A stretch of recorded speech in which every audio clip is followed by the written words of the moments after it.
जब करबला के तपते रेत पर एक एक करके इमाम हुसैन अलैहिस्सलाम के वफादार साथी और प्यारे अहले बैत अपने खून का नजराना पेश करते हुए शहादत पा चुके थे, अब इमाम हुसैन अलैहिस्सलाम मैदान ए करबला में तन्हा रह गए।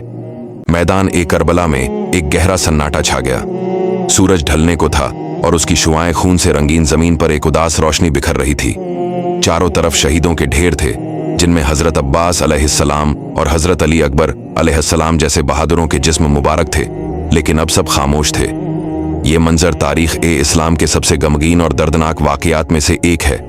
जब इमाम हुसैन अलैहिस्सलाम मैदान में तन्हा रह गए तो उनका जिस्म जख्मों से चूर और प्यास की शिद्दत से बेहाल हो गए, लेकिन उनकी अजमत और हिम्मत में कोई कमी नहीं आई। उन्होंने आखिरी वक्त तक जंग की और यजीदी लश्कर का मुकाबला किया। उनकी आंखों में आंसू नहीं थे, बल्कि एक अजीब सुकून और अज़्म था। उन्होंने अपने चारों तरफ एक नजर डाली। वो सारे चेहरे उनकी आंखों के सामने थे जिनसे उन्होंने सुबह विदा ली थी। छोटे बच्चे, जवान बेटे, भतीजे और वफादार अंसार, सब ने अपनी जान उनके कदमों में कुर्बान कर दी थी। वो अपने तलवार को एक बार फिर देखते हैं, जिसे अब तक उन्होंने अपने प्यारों को बचाने में इस्तेमाल किया था।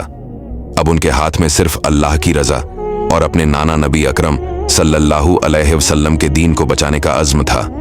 उन्होंने अपने प्यारे घोड़े झुलजनाह को देखा, जो जख्मी और थका हुआ था, लेकिन अब भी अपने मालिक के साथ खड़ा था। इस तन्हाई में भी उनके चेहरे पर एक नूरानी मुस्कुराहट थी। वो जानते थे कि ये वक्त उनकी आखिरी आजमाइश का है। उन्होंने आसमान की तरफ देखा, जहां सितारे निकलने लगे थे, और ऐसा लगा जैसे वो खुद इमाम अलैहिस्सलाम के इस अज़्म ओ इस्तिक़लाल को सलाम कर रहे हैं। उन्होंने अपनी तलवार उठाई और अपनी जुबान से शहादत का कलमा अदा करते हुए उस आखिरी मार्के के लिए आगे बढ़े, जहां उन्हें शहादत का आला मकाम हासिल करना था। ये तन्हाई उनकी कमजोरी नहीं, बल्कि उनके सब्र, हिम्मत और अल्लाह पर मुकम्मल भरोसे की अलामत थी। आखिर में इमाम हुसैन अलैहिस्सलाम को यजीदी लश्कर ने घेर लिया और उन्हें शहीद कर दिया। ये वाकया 10 मुहर्रम को करबला के मैदान में हुआ। उनकी शहादत इस्लाम की तारीख में हक और बातिल की जंग की अजीम तरीन मिसाल बन गई।